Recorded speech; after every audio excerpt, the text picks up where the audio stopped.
Good afternoon. I'd like to start by thanking Chancellor Schulz for making this visit to Washington.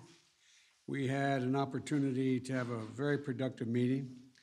I think our staffs wondered whether we were going to let them in at all. We spent the first half hour more talking together, and it's been a very, very useful meeting. One of the things that struck me was the shared values and that shape how each of us approaches leadership, among them the foundational commitment to the dignity of workers and the need to treat all people with respect. So I enjoyed speaking with you, Olaf, and I know working together will continue to strengthen and deepen our alliance and the extensive partnership between Germany and the United States. Of course, at the top of our agenda today was our united approach to deterring Russia's threats against Ukraine and the long-standing principles of rule-based international order.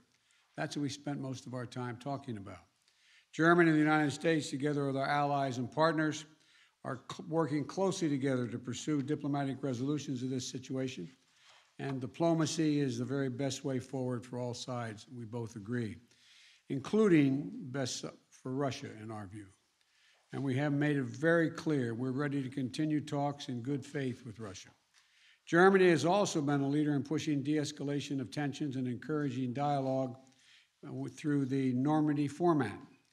But if Russia makes a choice to further invade Ukraine, we are jointly ready, and all of NATO is ready. Today, the Chancellor and I discussed our close cooperation and developed a strong package of sanctions that are going to clearly demonstrate international resolve and impose swift and severe consequences if Russia violates Ukraine's sovereignty and its territorial integrity. And I want to thank Germany and all of our other partners in Eastern Europe, in the European Union, for their work in this united effort. We are in agreement that it cannot be business as usual if Russia further invades. We also discussed our shared commitment to NATO's Article 5 responsibilities and reassurance of our eastern flank allies. We're united in that as well. Already, the United States is sending troops to reinforce the alliance, and I want to thank the Chancellor of Germany for hosting additional U.S. forces and for the long-standing hospitality to our women and men in uniform. We also discussed the challenges we're facing to the international order from China, along with Russia and other competitors that are pursuing more illiberal futures. We've agreed that Germany and the United States will continue to work together to ensure that the rules and principles governing emerging technologies are geared to advance freedom of opportunity, not repression or authoritarianism.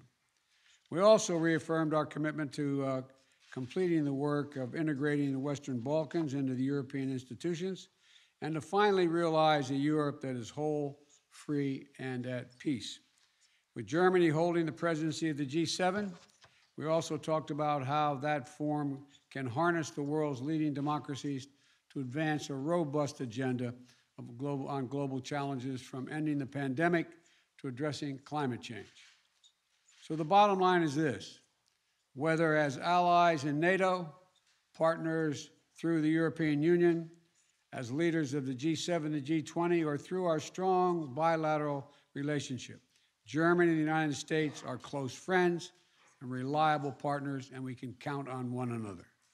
There is no issue of global importance where Germany and the United States are not working together, strength to strength, and applying and amplifying our efforts together. So I want to thank you all for making the journey today, and I look forward to being the first of many opportunities we can spend together, beginning this meeting and throughout the rest of the year and the rest of our terms.